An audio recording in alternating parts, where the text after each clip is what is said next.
नमस्कार। The middle class mistake podcast series में आपका एक बार फिर से स्वागत है। नमस्कार। हम संचित तकसली की किताब द ट्रूथ अबाउट इन्वेस्टिंग पर अपनी चर्चा जारी रखे हुए हैं।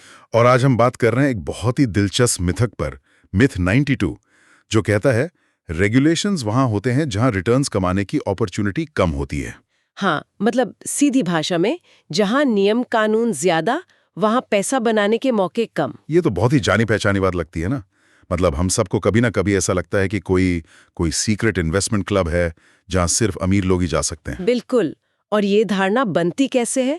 आपको कोई मैसेज आता है किसी एक्सक्लूसिव डील का जो कहती है कि साल भर में पैसा डबल। हाँ हाँ, और फिर उसमें लिखा होता है न्यूनतम निवेश 25 लाख या 50 लाख।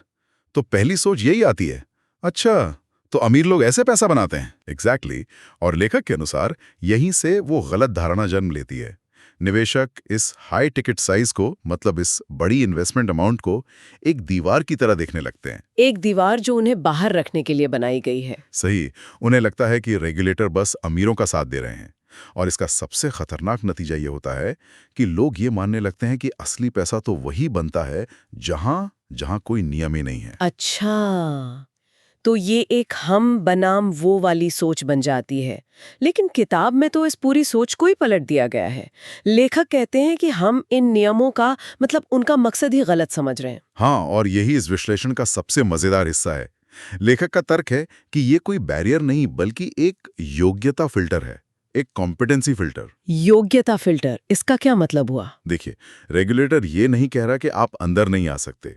वो असल में ये पूछ रहा है कि क्या आपके पास इतना फाइनेंशियल बैकअप है कि अगर ये हाई रिस्क वाला दाव जीरो भी हो गया तो आप उसे झेल पाएंगे। ओ, तो ये सोचने का बिल्कुल अलग तरीका है। मतलब ये कीप आउट का साइन बोर्ड नहीं है, बल्कि आगे खतरा है वाली एक चेतावनी है। बिल्कुल।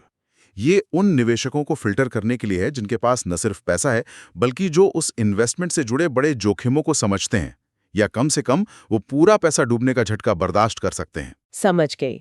और लेखक की असली चिंता उन लोगों के लिए है जो इस फर्क को नहीं समझते। हाँ, वो इस दीवार को फांदने के चक्कर में जानबूझकर ऐसी स्कीम्स ढूंढने लगते हैं जहां कोई नियम कानून नहीं होता, क्योंकि उन्हें लगता है असली खजाना तो वहीं छिपा है। और यहीं पर वो धोखाधड़ी वाली योजनाओं के जाल में फंस जाते हैं। सही कहा।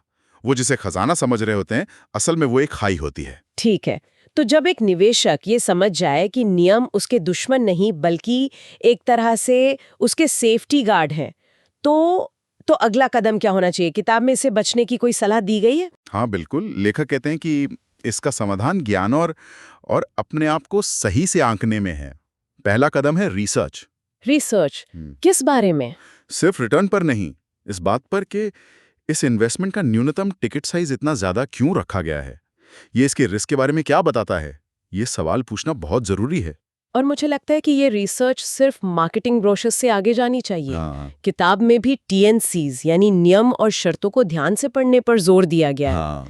क्योंकि असली कहानी तो वहीं छोटे अक्षरों में छिपी होती है। जैसे कि 5 या 7 साल का लॉक इन पीरियड होगा, या जरूरत पड़ने पर आप पैसा निकाल भी पाएंगे या नहीं। ये बातें तो कोई विज्ञापन में नहीं बताता। कभी नहीं। और इसी से जुड़ा है अगला कदम, आत्म मूल्यांकन।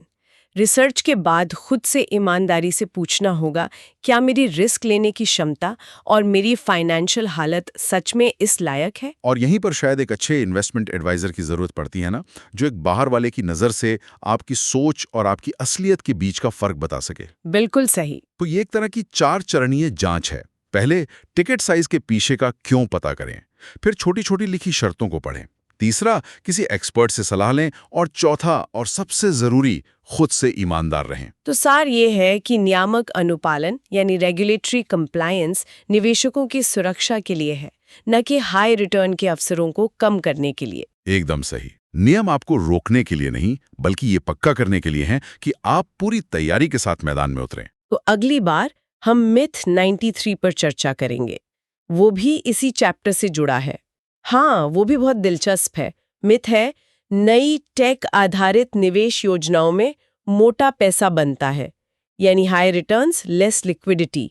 क्या ये मानना सही है कि नई फिनटेक स्कीम्स हमेशा हाई रिटर्न देती हैं, भले ही उनमें जोखिम ज्यादा हो?